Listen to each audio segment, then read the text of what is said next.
this is if you have to pull a pump for service, you don't have to pull a cord out of the panel. You leave it in the panel, you bag it up, you hang it in the wet well. We send the pump off to the crane. They have cords there. So it's none of this chipping out all that breaking concrete in the conduit to get it out. Yep, definitely a lot easier. And it's really two 10 millimeter hex nuts to get you out. And then the way this rubber fits, presses against it, keeps it watertight. So I'll pass it around. Whether you're using a 208, 208, 230, 240, or 460, definitely easy to change out. The type of process you can just do it. Take that out, hang it on the side, and then we've got a little blue piece that's going to come along with that just to keep those pins clean and really keep any kind of product out. We suggest maybe putting that in your circuit board box. And actually, another thing that I would kind of suggest is always keeping that one 10 millimeter hex nut right there at that station. That way, because you know that once you have that hex nut, that gets you into plug and play. That also put it on the table here. You want to get into the lute or get into the impeller or the blades or anything, so you've got that one tool right there. That was a request from the field.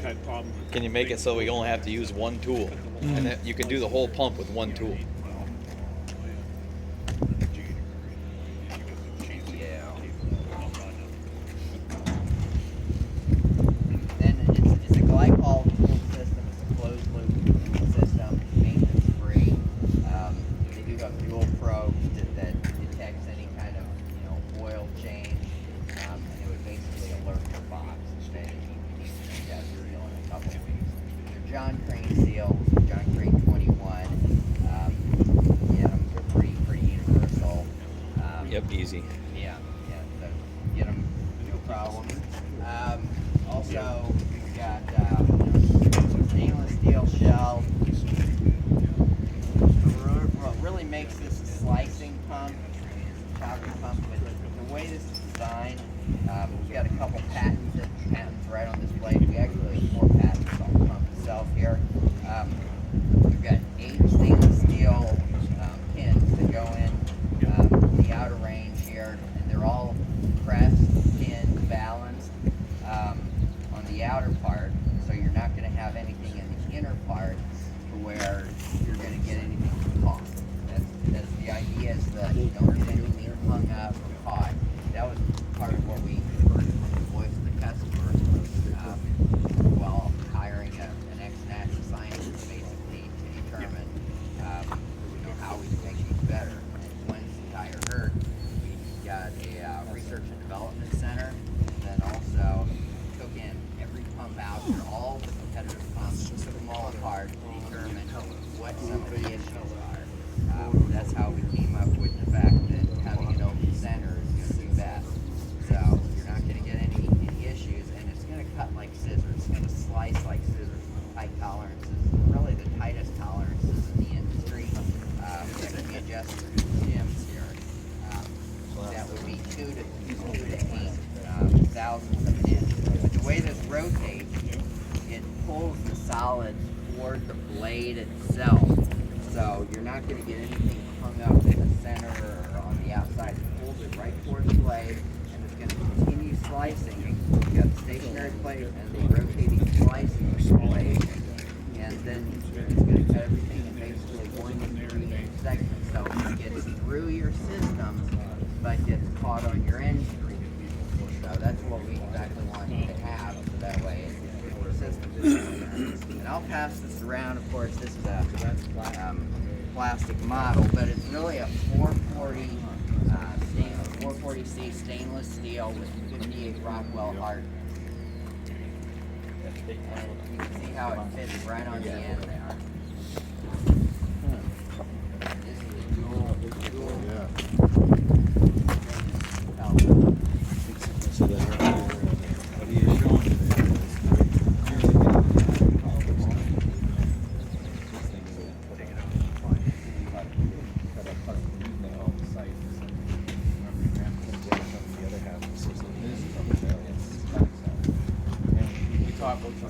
I taught Charles a new word, wicked hard.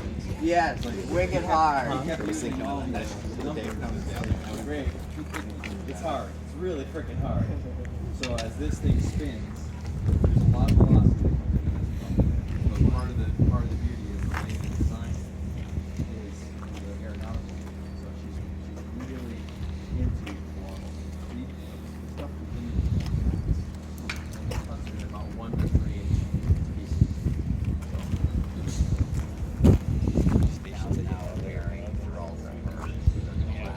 Yeah, we got. We're gonna also this 4-inch discharge here. Most of our grinder ones are smaller. Discharge, ANSI and ISO. So it's, I don't know if you go in the metric system or the English system, but either way you can work with it together. Then we've also got adapters. Oh, they are. As well. Especially as long as you have a team. I think if there's anything else, I mean, our motors, they'll go with non-clog as well as any type of chopper. And also for an upgrade, basically, we've got a kit where if you want to upgrade to our impeller and our slicing blade, you can essentially pick it apart and then use the shims and slot these so that you're able to upgrade it to a chopper. You had an SH pump. So there is definitely a benefit here for upgrading and maintenance. Right, so like if you guys decide, like our go-to pump was always a Vortex. If you had a lot of rags, we always use a Vortex pump, right? And SH is the base model. That blue on the way up was the base of the SH pump. So SHs can be converted to SCs, which is the SITHE. The Envy is the one with the glycol motor.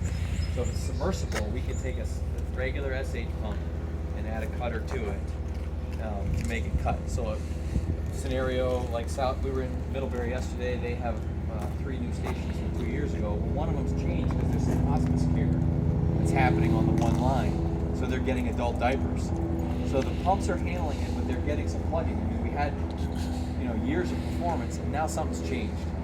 So we had a little discussion yesterday about maybe a cutter on just that one station, so that it would improve the performance of the station. So we'll work through that in the next 6 to 8 months with that. Now, if it's not a Barnes. All right. Ready? Let's do it. So this is a 7.5 horsepower motor. We have a 7.5 horsepower motor. We're going to run it about 1,100 RPM. Normally it would go at about 1,750. So we're not going to splash too much water, and we'll see how it all stops. Also, we've got a couple items here that are going to find their way through. You'll see how it starts swirling and runs it all through.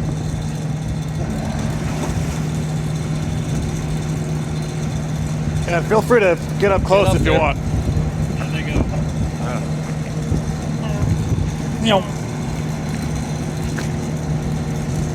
Show's over. Good place to put your medal. They couldn't find a tall guy in Indiana. Yeah, feel free to get right up there if you want. Check it out. Yeah.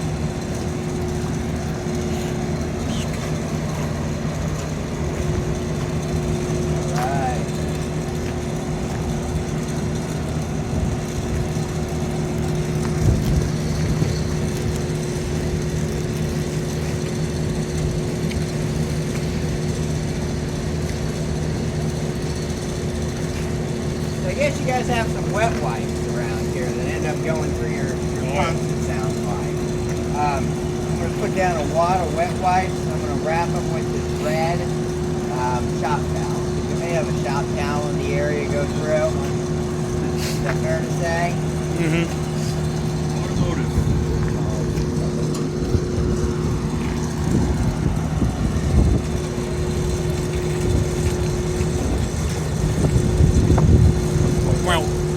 Gone.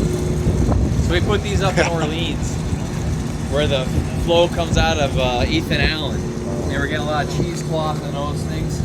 They were pulling them every 2-ish weeks. I guess we're on a year and a half now. They haven't pulled the pump yet.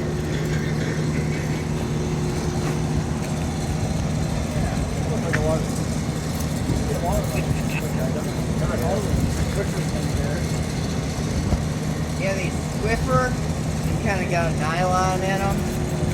Huge business.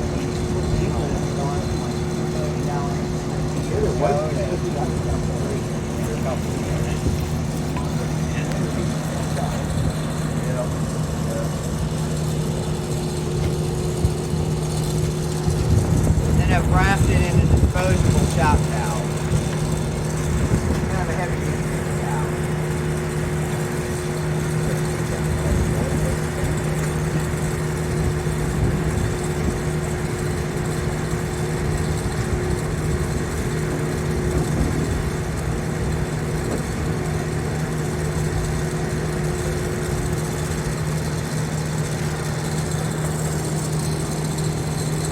Now we're ready to stop doing what you need.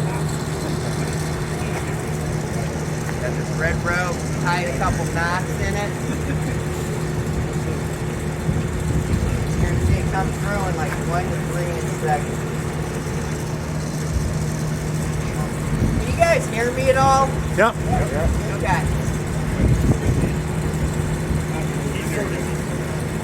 Don't stick your hand too far in.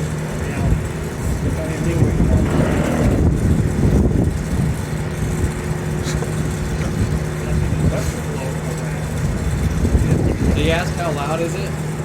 There you go. Leather glove, just in case you maybe had one of these dropped on the street and gone through your sewer system. Here we go. Might lose a few fingers here.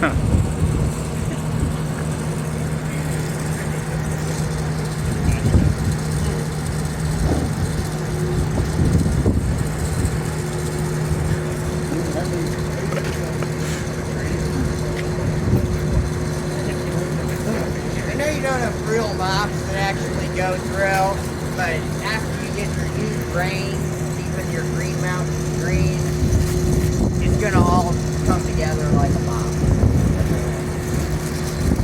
The guys in Proctor found a mop in the rack and they were coating it with a boom. Yeah.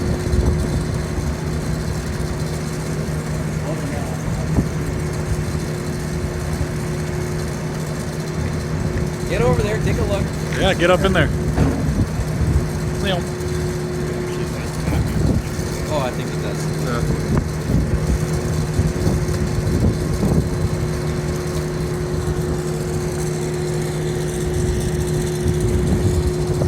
And we've got a 10-gauge wire here, and I'll let you kind of see.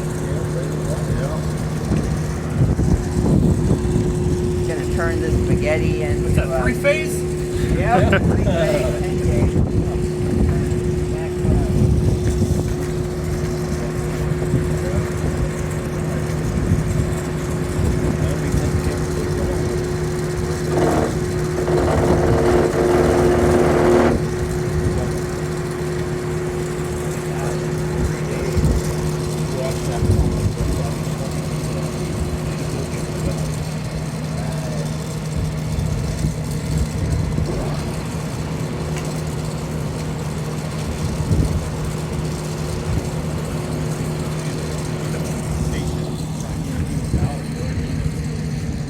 No, we don't expect you to have wire like that in your municipality, but it's kind of a little bit of showing off because it's like, well, you know, cat doesn't stand a chance. So. Meow. Use all 9 lives in one shot. So now he's gonna pull it out here, and then like you guys have bar screens at your plants, I'm sure. You know, some kind of a rack or. Part of the idea was don't grind it up so much that we can't catch it on the rack. Yeah. What you're gonna see here is that. That again, that came from guys in the field. Because grinders, you know, you intercept something with a grinder, and the grinder does a ton of work, but it's trying to pulverize it, make it into a slurry. You can't catch that on your rack.